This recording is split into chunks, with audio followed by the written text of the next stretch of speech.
Le silence qui régnait dans cette salle de réunion semblait avoir une masse, un poids tangible qui oppressait les poitrines. Dehors, le ciel de Lyon était d'un blanc laiteux, et les silhouettes des bâtiments du quartier de la Confluence se découpaient en nuances de gris à travers les immenses parois de verre. À l'intérieur, au centre de la table monumentale, une maquette immaculée et vertigineuse d'un gratte-ciel dominait l'espace, tel un trophée prémonitoire ou un avertissement silencieux.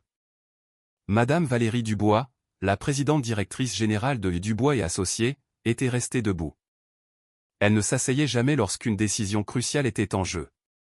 Elle se pencha au-dessus du bois laqué, ses doigts fins mais fermes effleurant la base de la maquette.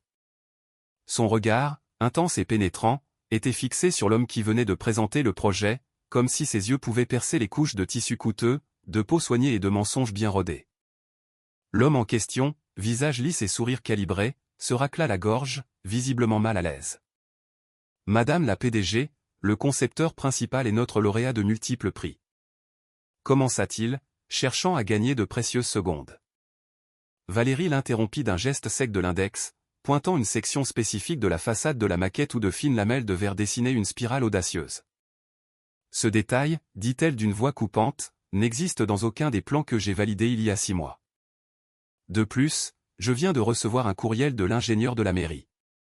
Ils ne signeront pas le permis de construire. Quelqu'un a décelé des incohérences critiques dans les calculs de charge au vent. Elle se redressa, balayant du regard l'assemblée pétrifiée. Ce que vous m'avez présenté aujourd'hui n'est pas seulement un projet.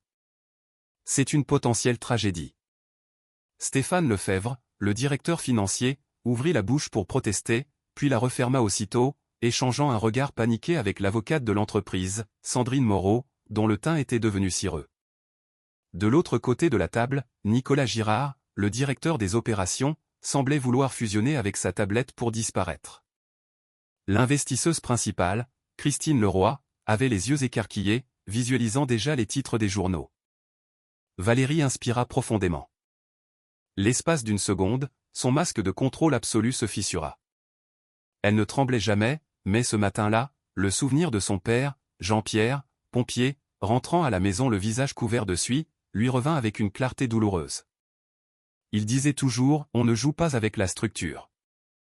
La structure, c'est ce qui soutient des vies. La porte de la salle était restée entr'ouverte. Quelqu'un était entré et sorti discrètement avec un plateau de café vide. Du couloir parvint le son d'un chariot de nettoyage qu'on poussait, le grincement plaintif d'une roue mal huilée et une voix basse murmurant des excuses. Un jeune homme en uniforme gris, les manches retroussées sur des avant-bras nerveux, apparut dans l'entrebâillement, un chiffon à la main, avec l'expression de quelqu'un qui fait tout pour ne pas exister. Il s'immobilisa net, sentant la tension électrique dans la pièce. Il déglutit, prêt à reculer sur la pointe des pieds, lorsque la voix de Valérie claqua de nouveau dans l'air. « Amenez-moi le véritable architecte. » Peut-être était-ce l'emploi du mot « véritable ». Peut-être était-ce la peur viscérale que des gens meurent à cause d'une erreur qu'il avait lui-même identifiée. Ou peut-être, simplement, le souvenir cuisant des nuits blanches passées à dessiner cette spirale, à la rêver, avant de voir son idée devenir la propriété d'un autre homme. Le jeune homme, Lucas Martin, remua les lèvres, comme pour tester le goût du courage. Puis, lentement, très lentement, il leva la main. Un geste ample, délibéré, celui de quelqu'un qui s'attend au ridicule mais qui choisit de ne plus se taire. La roue du chariot cessa de grincer. Les 5 cadres dans la salle de réunion se tournèrent simultanément vers lui. Et le temps, pendant un instant infini, sembla retenir son souffle avec eux. « C'est moi », dit-il dans un français teinté d'un léger accent qui trahissait ses origines. « L'architecte, c'est moi. » La phrase resta suspendue dans le silence abasourdi. Stéphane Lefebvre laissa échapper un rire bref et nerveux. Christine se porta la main à la bouche. Sandrine murmura un « Mon Dieu » à peine audible, avant de se reprendre, comme si même la stupeur devait se conformer à un protocole. Nicolas Girard chercha le regard de Valérie, attendant une directive, demandant silencieusement « Que fait-on de ça ?» Valérie ne sourit pas, ne montra aucune irritation. Elle analysa le jeune homme comme elle aurait analysé une structure, cherchant les fissures, la solidité. Il devait avoir 25 ans. Cheveux sombres, un visage où la fatigue et la dignité se livraient une bataille silencieuse. De grandes mains, marquées de petites cicatrices sur les doigts. Accroché à la poche de son uniforme, un simple badge, Lucas Martin, service d'entretien. À cet instant, il n'était plus invisible pour Valérie. Il était une présence. Savez-vous ce que vous êtes en train de dire? Demanda-t-elle, sa voix neutre mais chargée de poids. La salle entière retint à nouveau sa respiration. Lucas hocha la tête, mais sa poitrine se soulevait et s'abaissait rapidement. Je le sais. Et je sais que la tour, telle qu'elle est conçue ici, présentera une défaillance structurelle à l'angle nord, aux étages supérieurs, quand le vent du Rhône frappera sous un certain angle. Parce que j'ai dessiné la première version, et j'avais mis en garde contre ce problème. Il désigna avec précaution la maquette, la même spirale de verre. Ce design est esthétique, mais il déplace le centre de pression. Il nécessite un renforcement du treillis et un ajustement des amortisseurs de masse. Sinon, les vibrations se transformeront en fatigue du matériau. Un silence inconfortable, différent du premier, s'installa. C'était un silence de calcul. Stéphane Lefebvre clignait des yeux, comme s'il essayait de traduire des paroles insensées. Nicolas fronça les sourcils, cela sonnait bien trop technique pour un agent d'entretien. Christine, elle, fixait toujours Lucas comme si un fantôme venait de surgir du sol lustré. « Qui vous a appris ces termes ?» lança Stéphane, incapable de masquer le mépris dans sa voix. « Vous. Vous nettoyez les toilettes du 14e étage. » Lucas avala l'humiliation. Il en avait avalé tant d'autres qu'il avait appris à ne pas s'étouffer. « Je nettoie, oui, » répondit-il, la voix égale. « Et avant ça, j'ai étudié l'architecture à l'École nationale supérieure d'architecture de Lyon. Je suis venu en France avec une bourse d'études, mais ici, personne n'a voulu regarder mon diplôme. J'ai pris le travail que j'ai trouvé. Je devais payer des médicaments. » Sa voix se brisa sur un millimètre à l'évocation de sa mère. « Ma mère. Elle a beaucoup travaillé, elle est tombée malade. » Il s'agrippa à la poignée de son chariot dans le couloir, comme si c'était le seul point d'ancrage dans un monde qui vacillait. Valérie leva une main, coupant court à tout commentaire avant même qu'il ne puisse naître. Lucas, entrez. Ce n'était pas une demande, c'était un ordre. Il entra. Ses chaussures modestes firent un léger bruit feutré sur la moquette épaisse, un son qui semblait s'excuser d'exister. Valérie poussa une chaise vers lui du bout des doigts. « Asseyez-vous. Donnez-moi votre nom complet. » Lucas Martin, dit-il en s'asseyant sur le bord du siège, ne sachant que faire de ses mains. « Madame. » Non, le corrigea doucement Valérie, mais avec fermeté.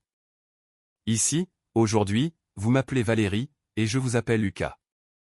Maintenant, je veux comprendre qui a mis votre design sur notre table. » L'air de la pièce sembla se refroidir. Lucas regarda la maquette comme on regarde un enfant qu'on vous a arraché. « Il y a 2 ans, j'ai trouvé un travail temporaire sur un chantier.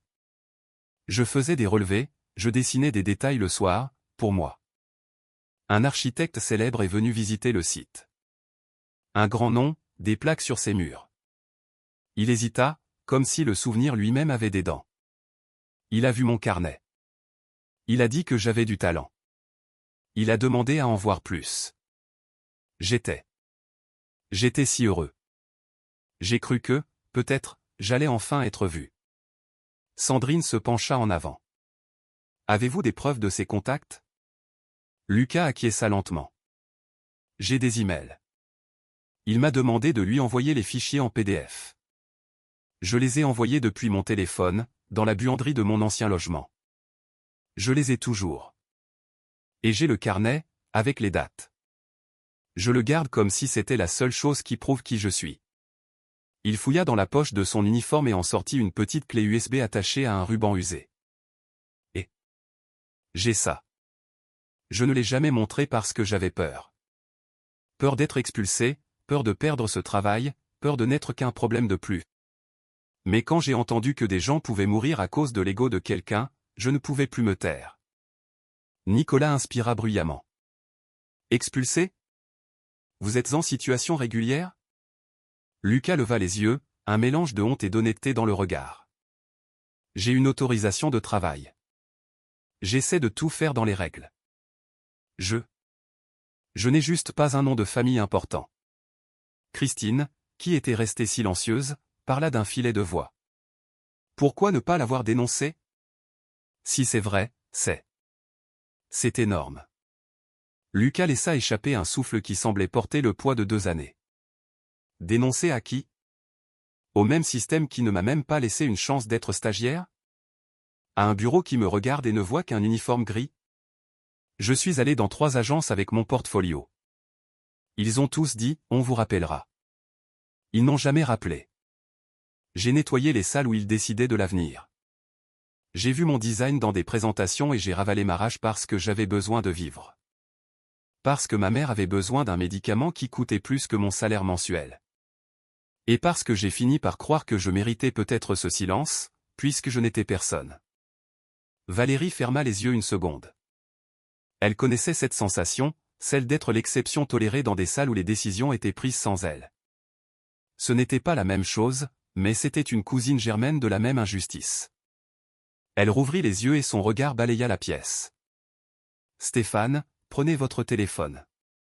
Appelez l'ingénieur de la mairie et demandez un rendez-vous. Dites-lui que la révision aura lieu maintenant. Stéphane ouvrit la bouche, mais le regard de Valérie le fit obéir sans un mot. Sandrine, continua-t-elle, vous allez avec Lucas au bureau d'entretien et vous récupérez tout ce qu'il a, carnet, email, fichier. Et vous traitez ça comme des preuves, pas comme des curiosités. Nicolas, appelez notre chef ingénieur structure ici, immédiatement. Et amenez les plans de calcul. Nicolas se levait déjà. Christine regarda Valérie. Tu prends ça au sérieux? Si vite? Valérie inclina la tête, sa voix s'abaissant, devenant presque intime malgré la salle comble. Je prends au sérieux tout ce qui peut entraîner la mort de personne.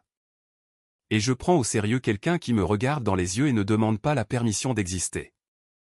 Il a levé la main. La moindre des choses, c'est que j'écoute. La première preuve arriva sans drame, comme la vérité le fait souvent lorsqu'elle a été gardée trop longtemps. Dans le modeste bureau d'entretien, Lucas ouvrit une boîte en carton avec un soin quasi religieux. À l'intérieur, un carnet épais à la couverture élimée. Des pages et des pages de dessins, de coupes, de notes en français et dans sa langue maternelle, et des dates écrites d'une main ferme. Sandrine le feuilleta et sentit un frisson la parcourir quand elle vit, des mois avant la présentation officielle du projet, le même motif de spirale en verre, la même base, la même structure modulaire que la maquette. Sur le vieil ordinateur de la salle, Lucas ouvrit sa messagerie. Tout était là. Une conversation avec A. Leclerc, l'architecte vedette engagé comme consultant. Le ton était flatteur, élogieux, brillant, prometteur. Pièce jointe après pièce jointe. Et dans le dernier message, une phrase qui fit serrer les lèvres à Sandrine, « Je vais porter votre concept et m'assurer que vous soyez récompensé le moment venu. » Il n'y eut jamais de récompense. Il y eut le silence. Il y eut l'uniforme gris. Quand ils retournèrent dans la salle de verre, le chef ingénieur structure était là. Pierre Dupont, un homme plus âgé, lunettes sur le nez, dont les mains tremblaient légèrement d'anxiété chronique. Valérie posa le carnet de Lucas sur la table, à côté de la maquette. « Pierre, dit-elle, je veux que vous me disiez, en regardant ceci, si ce jeune homme sait de quoi il parle. Sans politique, sans peur. Juste la vérité. » Pierre regarda Lucas avec un mélange de scepticisme et de curiosité. « Lucas, c'est bien ça? Expliquez-moi cette défaillance de l'angle nord. » Lucas se leva. Ses jambes flageolaient, mais ses mots sortaient avec une clarté cristalline. Il prit un stylo et, avec la permission silencieuse de Valérie, se mit à dessiner sur une feuille à côté de la maquette. Il parla de pression dynamique, de fréquence propre, d'amortisseur de masse accordée, de la manière dont la modification de la façade créait un effet de coin vif. Pierre fronçait les sourcils, posait des questions pointues, tentait de le piéger dans des contradictions. Lucas répondait, non pour impressionner, mais parce qu'il connaissait ce projet comme sa propre maison. Au bout de 10 minutes, Pierre laissa échapper un long soupir. « Il a raison, dit-il. » La phrase tomba comme une chape de plomb. Et si personne ne corrige ça, le bâtiment ne s'effondrera pas demain. Mais il vieillira prématurément, il créera un risque constant. Et le pire, ce genre d'erreur se transforme souvent en désastre quand des gens vivent déjà à l'intérieur. Au téléphone, Stéphane se figea. Christine sentit des larmes monter à ses yeux sans s'en rendre compte. Nicolas se passa la main sur le front. Sandrine referma le carnet avec précaution, comme s'il s'agissait d'un livre sacré. Valérie regarda Lucas. « Pouvez-vous le corriger ?» Lucas hésita. « Oui. Mais je n'ai pas accès au logiciel ici. Je ne fais pas partie de l'équipe. » Valérie attira son ordinateur portable, fit pivoter l'écran vers lui et dit, sans aucune théâtralité, « Maintenant, si. » Elle regarda tout le monde. À partir de cet instant, toute modification sur la tour de la confluence passe par Lucas Martin.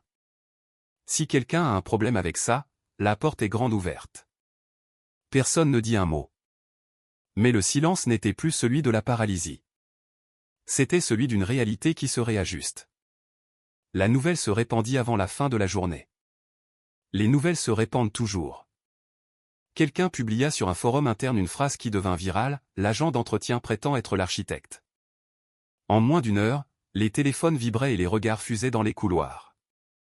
Lucas fut interpellé par des gens qui ne lui avaient jamais dit bonjour, certains avec une curiosité sincère, d'autres avec un sarcasme à peine voilé. Il tenta de ne pas s'effondrer. Il continua à travailler, car la peur de tout perdre vivait encore en lui comme une bête blessée. Dans l'ascenseur, une jeune employée, Chloé Mercier, du département design, l'aborda. « C'est vraiment vous qui l'avez dessiné ?» demanda-t-elle, sans méchanceté, juste de l'incrédulité. Lucas serra le dossier que Sandrine lui avait donné et répondit à voix basse, « Je l'ai dessiné. Et j'ai nettoyé la salle où ils ont dit que c'était l'œuvre d'un autre. » Chloé se mordit la lèvre. « C'est tellement injuste. » Il esquissa un demi-sourire qui n'atteignit pas ses yeux. Injuste, c'est un joli mot pour quand on ne sait pas quoi faire de la honte. Ce soir-là, Lucas ne rentra pas directement chez lui. Il prit le TER jusqu'au quartier de la Croix-Rousse, où il vivait dans un petit appartement avec sa mère, Monique, et sa sœur adolescente, Manon. L'odeur d'une soupe simple l'accueillit, ainsi que le son étouffé de la télévision. Monique était assise sur le canapé, une couverture sur les épaules, tentant de masquer sa faiblesse par un sourire. « Mon fils » dit-elle en lui tendant la main. Lucas s'agenouilla et lui baisa la main. « Il s'est passé quelque chose aujourd'hui. » Manon éteignit la télé. « T'as une tête à avoir boxé avec un camion. » Il rit, mais son rire était tremblant. « J'ai levé la main dans une salle de réunion. Une salle qui coûte plus cher que notre maison.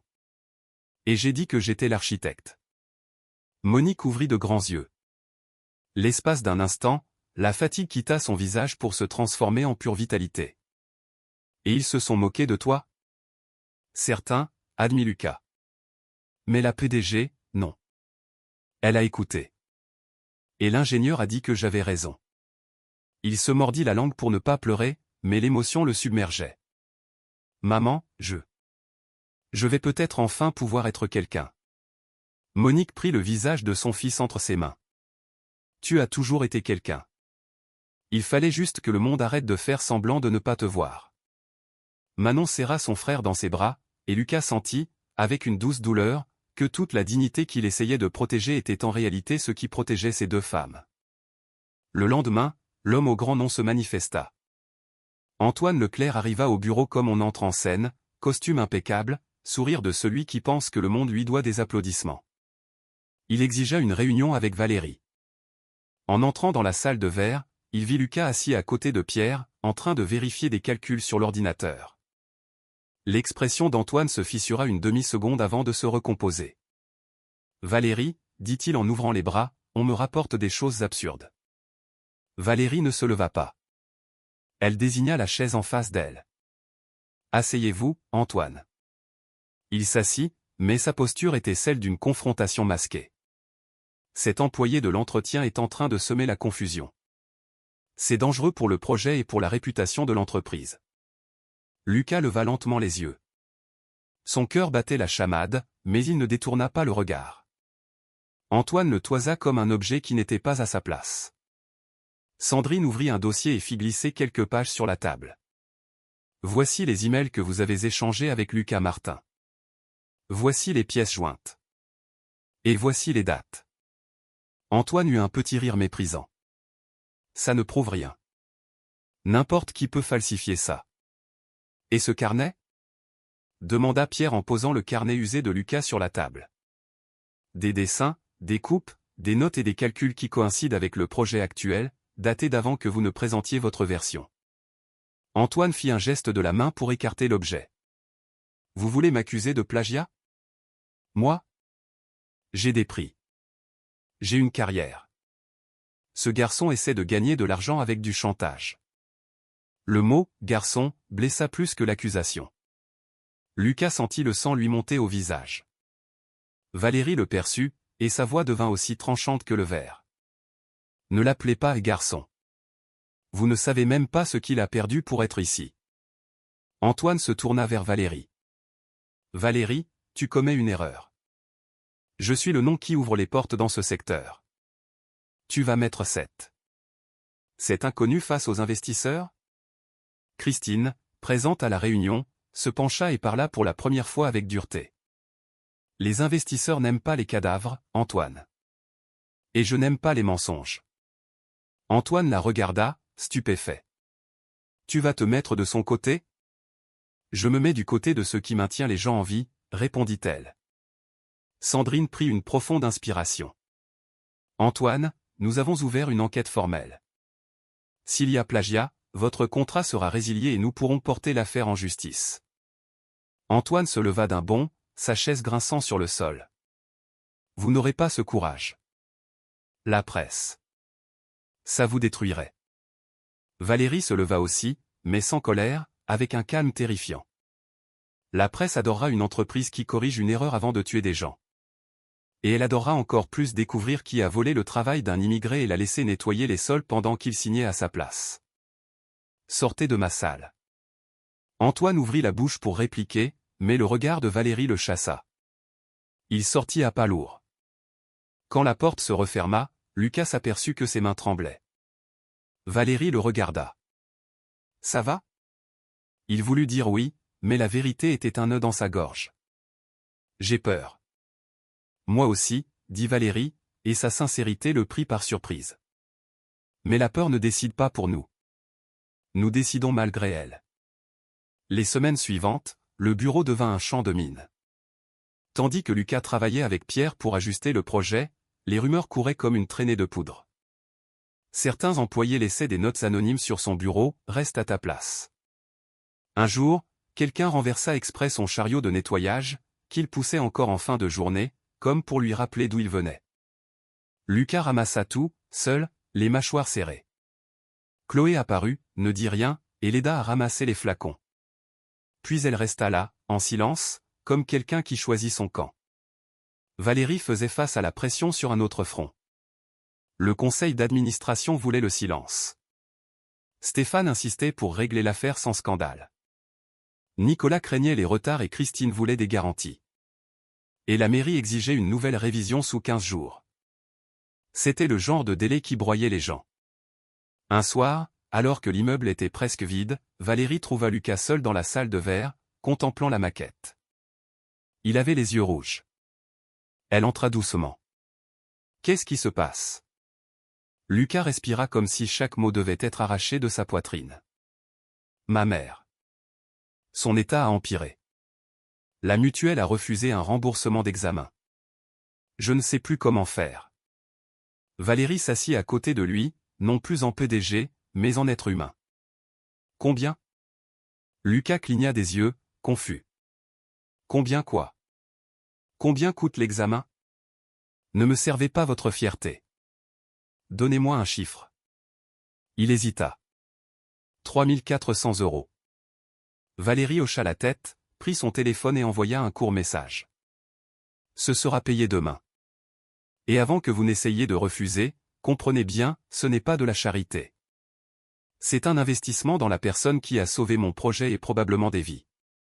Et c'est une infime réparation pour un système qui vous a mis à genoux. Lucas porta la main à son visage, essayant de contenir ses larmes. Je ne sais pas comment vous remercier. Valérie regarda la maquette et parla à voix basse. Remerciez-moi en restant debout. Remerciez-moi en ne vous cachant plus jamais. Lors de la révision avec la mairie, Lucas entra dans la salle de conférence municipale avec un costume prêté par Nicolas, trop large aux épaules. Ses chaussures simples semblaient crier sur le sol en marbre. L'ingénieur municipal, une femme nommée Sophie Laurent, le dévisagea avec une froideur professionnelle. « C'est vous le responsable technique des modifications ?» Lucas sentit la sueur perler dans son dos. Valérie était à ses côtés, un pilier. Il répondit, « Je fais partie de l'équipe de révision, et j'apporte les simulations. » Il présenta son travail avec calme, montra des graphiques, expliqua les amortisseurs, les renforts, la redistribution de masse. Et par-dessus tout, il parla de responsabilité. Sophie Laurent posa des questions difficiles. Lucas répondit. À la fin, elle regarda Valérie et dit, « Vous avez corrigé à temps. Le permis de construire est maintenu, avec condition. Et félicitations pour ne pas avoir caché un risque sous le tapis. » Dehors, dans le couloir, Lucas retint des sanglots de soulagement. Valérie lui serra l'épaule. « Vous l'avez fait. » J'ai seulement dit la vérité. Parfois, c'est la chose la plus chère qui existe, répondit Valérie. Tandis que le projet avançait, l'enquête contre Antoine progressait. Sandrine découvrit qu'il n'en était pas à son coup d'essai. Des petits vols d'idées à des stagiaires, des ajustements minimes pour se les approprier, des contrats avec des clauses abusives. Mais cette fois, il y avait quelque chose qu'Antoine n'avait pas prévu, une PDG prête à brûler les ponts pour ne pas brûler des gens, et un jeune homme qui avait gardé des preuves comme on garde son âme. Antoine tenta un dernier coup. Un matin, Lucas reçut une fausse convocation administrative laissée à la loge, le menaçant de conséquences sur son titre de séjour s'il continuait à diffamer. Il devint livide. Son estomac se noua. Pendant quelques minutes, le vieil instinct hurla, « Fuis.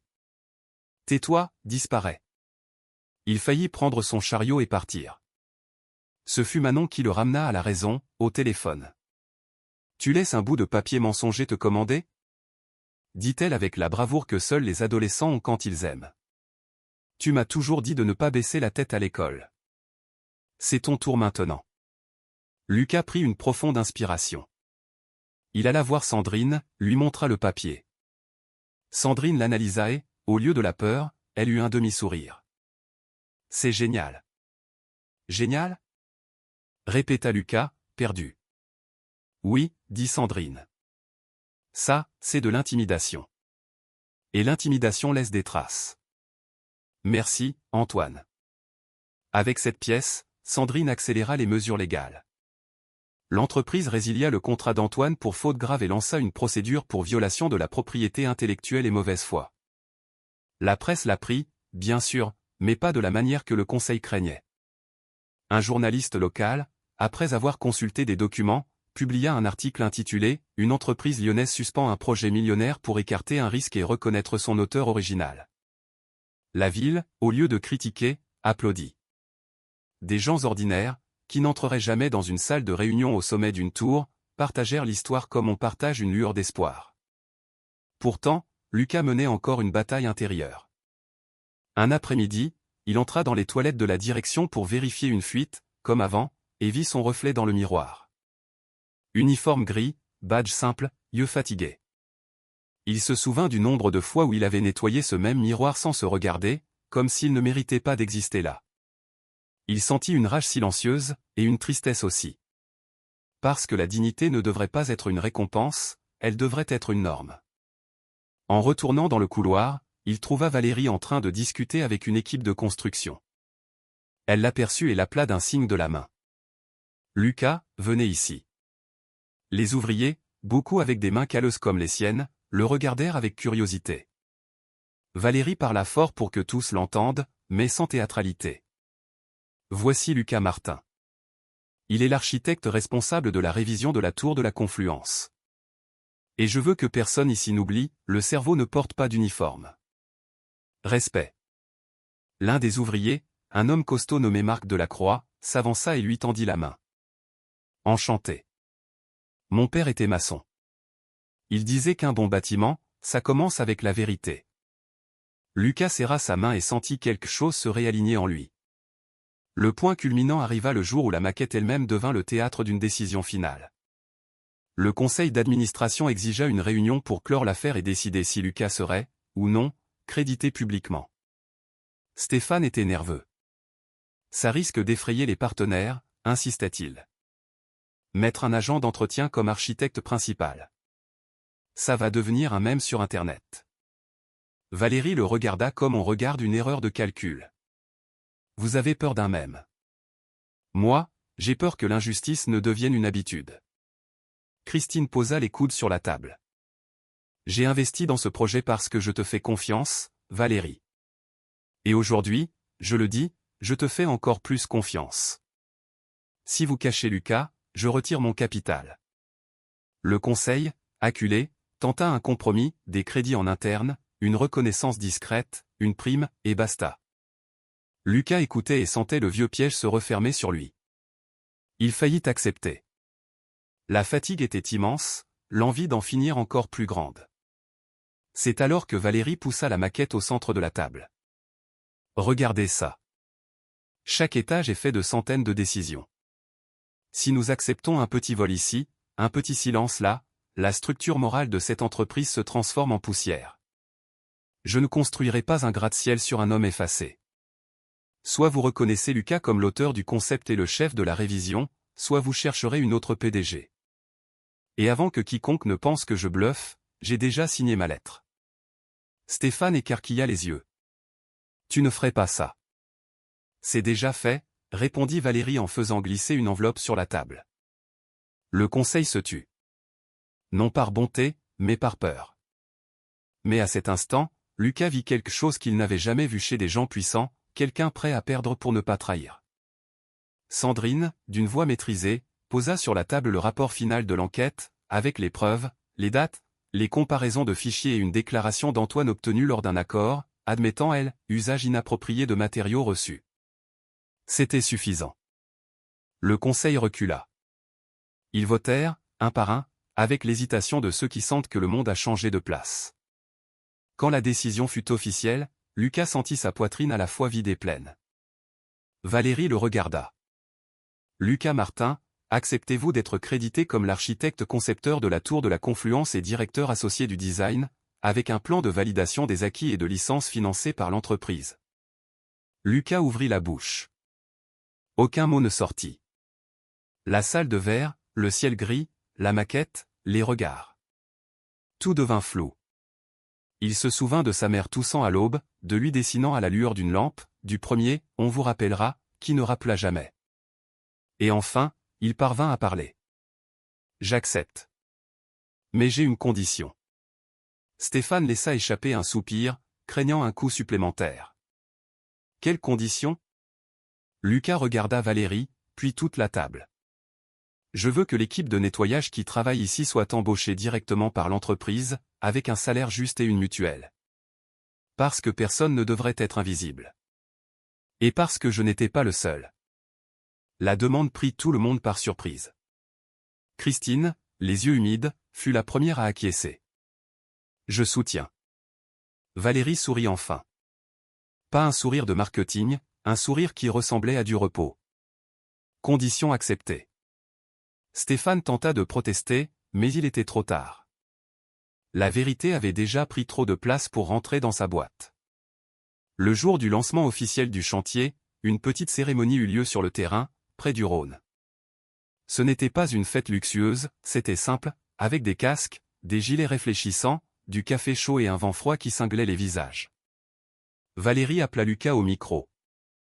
Il tremblait. Manon était là, dans un grand manteau, les yeux brillants. Monique, appuyée au bras d'une infirmière, portait un joli foulard dans ses cheveux et souriait comme si elle assistait à un miracle ordinaire. Je ne sais pas parler comme ces gens-là, commença Lucas, et son honnêteté déclencha de doux rires. Je sais dessiner, et je sais nettoyer. Et j'ai appris ici que ces deux métiers ont un point commun. On laisse un endroit en meilleur état qu'on ne l'a trouvé. Il prit une profonde inspiration. Je vous remercie d'avoir écouté ma main levée, et je promets que ce bâtiment ne sera pas juste du verre et de l'acier.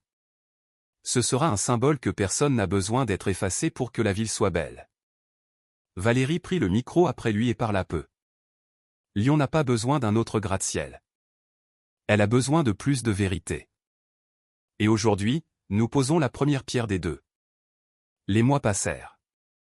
Lucas étudiait le soir, validait ses diplômes, apprenait les normes locales, et travaillait le jour avec l'équipe. L'entreprise, pressée par sa propre promesse, améliora les contrats, limita les licenciements et ouvrit un programme de détection de talent pour les personnes sans nom de famille important. Chloé devint son allié, Pierre son mentor. Stéphane, bien que réticent, apprit à le respecter. Sandrine, qui au début ne voyait que le risque, commença à voir la justice comme une stratégie. Un après-midi de printemps, Lucas entra dans la salle de verre et s'arrêta un instant. La maquette était toujours là, mais elle portait désormais une petite plaque de métal à sa base, avec 2 noms, Valérie Dubois et Lucas Martin. Ce n'était pas de la vanité. C'était l'histoire, écrite là où personne ne pourrait plus l'effacer. Épilogue. Le premier soir où la tour de la Confluence alluma ses lumières de test, Lucas emmena Monique et Manon la voir de près. Le bâtiment reflétait le coucher du soleil comme une flamme tranquille. Monique serra le bras de son fils et murmura « Tu as levé la main, et le monde s'est arrêté ». Lucas leva les yeux vers le sommet, vers chaque fenêtre, puis il regarda sa mère. Ce n'était pas le monde, maman. C'était juste une salle de réunion. Le monde a encore beaucoup de gens qui nettoient sans être vus. Manon lui serra la main. Alors, tu vas lever la main à nouveau. Lucas respira l'air du Rhône, sentit le froid agréable sur son visage, et hocha la tête. Je le ferai. Et quand je la lèverai, j'en emmènerai d'autres avec moi.